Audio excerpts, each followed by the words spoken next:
जब भी किसी को बंगाल के बारे में पूछा जाता है ना, तो पहला जो चीज उसके दिमाग में आता है वो है रसगुल्ला, पांतुआ, सौंदेश, माछ भात।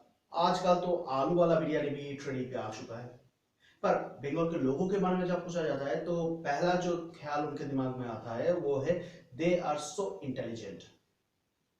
थिंक इंटेलिजेंट होते बंगालीज एंड बंगाली क्या होते हैं वो दिमाग से सोचते हैं। तो बंगाली दिमाग लगाते intelligent intelligent brainy sharp people. क्या आप भी ये मानते हैं? एक व्यक्ति था जिन्होंने इसके बारे में प्रूव की थी। एक बार नहीं, बार बार प्रूव की थी। एक ऐसा लड़का जो जिसका दिमाग जो था वो कंप्यूटर से भी तेज चलता था। एक ऐसा लड़का जो एग्जाम हॉल में एक घंटे बाद जाने के बाद भी एक घंटे में ही एग्जाम खत्म करके वापस भी आ जाते थे, और किसी ने अगर इसके बारे में पूछा तो एक ही बात कहते थे, I am first, by chance second, no third. एक ऐसा लड़का जिन्होंने ब्रिटिश लॉ को ही चैलेंज किए थे। कैसे किया था बताऊंगा, पहले उस व्यक्ति के बारे में जान लेते हैं।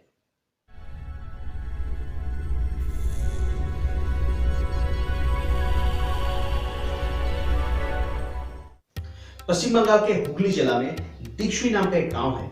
उस गांव में एक समय एक गरीब ब्राह्मण परिवार रहता था। काम की वजह से उन्हें वो गांव छोड़ के जीरा नाम का और एक गांव में जाना पड़ा। उसी परिवार का एक लड़का था, गंगा प्रसाद मुखर्जी।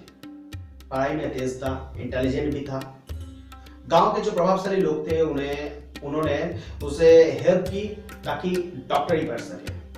कलकत्ता मेडिकल कॉलेज से डॉक्टरी की डिग्री हासिल करने के बाद कोलकाता में प्रैक्टिस करना शुरू कर दिए थे। उनका तब नया ठिकाना बन गया था भवानीपुर। गंगा प्रसाद जी का एक लड़का हुआ था जिसका नाम रखा गया आशुतोष मुखर्जी। पढ़ाई में तेज था, इंटेलिजेंट में पिता से भी बढ़कर थे। किताब उनका सबसे पसंदीदा चीज था। कहते कि जब उनको नया किताब मिलते थे ना, वो पहले दिन ही पढ़ लेते थे, दूसरे दिन से रिवाइज भी शुरू कर देते थे। कहते कि एक बार उनका तबीयत बिगड़ गया, तो इसी के कारण डॉक्टर ने कहा कि इस लड़के को किताब से दूर रखो। परिवार ने ऐसा ही किया, परंतु आशुतोष रूठने वालों में से तो नहीं था। उन्होंने ईंट का टुकड़ा, कोयला, ये सब चीज की जुगाड़ की और घर के दीवार में ही शुरू कर दिए थे मैथमेटिक्स का प्रॉब्लम सॉल्व करना। एक ऐसा लड़का जो जिस क्लास में पढ़ते थे उससे 2 या 3 क्लास ऊंची का मैथमेटिक्स का प्रॉब्लम सॉल्व करना बाएं हाथ का खेल बन गया था। 1879 Calcutta university entrance exam Ashutosh Mukherjee ने क्वालिफाई की थी। सेकंड हुआ था उस एग्जाम में। बाद में उसी यूनिवर्सिटी से मैथमेटिक्स एंड फिजिक्स दोनों के ऊपर मास्टर्स भी किए। परंतु उनका एम कुछ और था और अपना एम पूरा करने के लिए उन्होंने लॉ का डिग्री हासिल कर ली। एज ए प्राइवेट लॉयर काम भी करते थे। उसी के साथ कलकत्ता यूनिवर्सिटी में लेक्चरर के रूप में भी काम करना शुरू कर दिए थे। इसी के बीच उन्होंने लॉ के ऊपर पीएचडी भी कर ली। पहुंच गए कलकत्ता हाई कोर्ट में। एज ए जज काम करना शुरू कर दिए थे। तब कलकत्ता यूनिवर्सिटी का वाइस चांसलर बने थे। एक बार नहीं, 2 बार वाइस चांसलर बने थे। आत्मविश्वास और आत्मसम्मान बोध दोनों ही उसमें बहुत ज्यादा था। एक बार ट्रेन में जा रहे थे आशुतोष मुखर्जी और उनके सामने एक ब्रिटिशियन बैठे थे। तो आशुतोष मुखर्जी अपना जूता उतार के सो गए थे बेड पे।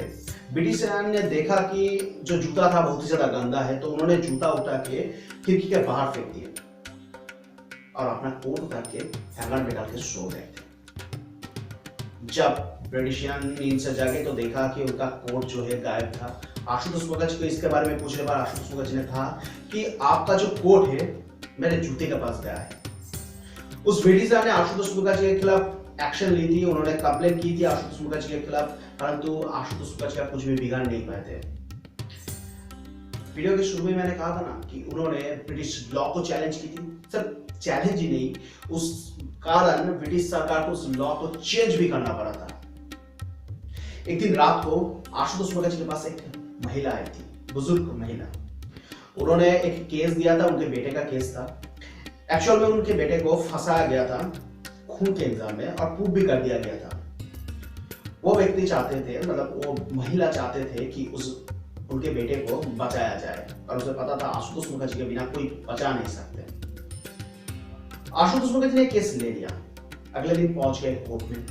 उन्होंने केस दाखिल की और लड़ने की इच्छा जाहिर की।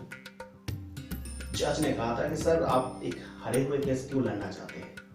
आशुतोष मुखर्जी ने कहा था कि एक व्यक्ति को सजा होने तक कोई भी एक केस लड़ सकता है, तो मैं भी लड़ूंगा। एक्चुअल में अगेंस्ट में जो एडवोकेट था उसे पता था कि आशुतोष मुखर्जी ने जिंदगी कभी केस हारा नहीं है, तो उन्होंने ये सोच लिया कि अगर आशुतोष मुखर्जी ये केस लड़ते हैं वैसे ही हार जाएंगे, हारेंगे तो उसका जो क्रेडिट होगा वो उसके पास आ जाएगा, तो उन्होंने आशुतोष मुखर्जी का साथ दिया। आशुतोष मुखर्जी का केस लिया गया था।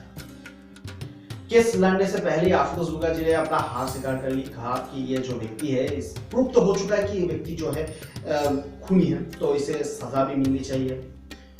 एक ये बात कहती आशुतोष मुखर्जी बैठ के चेयर में, तो जज ने कहा सर तो आपने केस लड़ा क्यों? तो आशुतोष मुखर्जी ने कहा था मैंने ये केस ले लिया था अपने हाथों में, और एज ए एडवोकेट किसी केस हाथ में लेने के बाद वो केस छोड़ना मुझे शोभा नहीं देता, मेरे स्वभाव में नहीं। एक तुच्छ मनुष्य के लिए मुझे केस हारना पड़ा, इस बात के दुख तो मुझे नहीं। उस व्यक्ति को फांसी की सजा हुई, तब आशुतोष मुखर्जी ने उस मां की तरफ देखा और उनके आंखों से आंसू निकल आए। जज ने आशुतोष मुखर्जी को कहा कि रोने वाली क्या बात है, ये तो होते रहते हैं, केस कोई जीतेगा कोई हारेगा, ऐसा ही तो नियम है कोर्ट का। आशुतोष मुखर्जी ने तब कहा था कि हार से मुझे दुख नहीं, दुख इस बात का है एक मां ने मुझे अपने बेटे का जीवन भीख में मांगी थी और मैं दे नहीं पाया। मुझे लगता है कि मैं भी एक सजा के हकदार हूं, तो आप मुझे कोई सजा दे दीजिए, कठिन सजा दे दीजिए। जज ने कहा कि नहीं, इसके लिए मैं कोई सजा तो आपको दे नहीं सकता, कैसे दे सकता हूँ? तब आशुतोष मुखर्जी ने कहा कि दिल की तसल्ली मिलने के लिए आप मुझे कोई सजा दे दीजिए।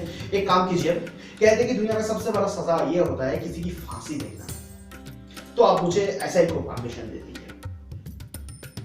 जज ने उस व्यक्ति की फांसी देने की परमिशन दे दी थी आशुतोष मुखर्जी को। आशुतोष मुखर्जी उस जगह पे पहुंच गए जहां पर फांसी होने वाली थी।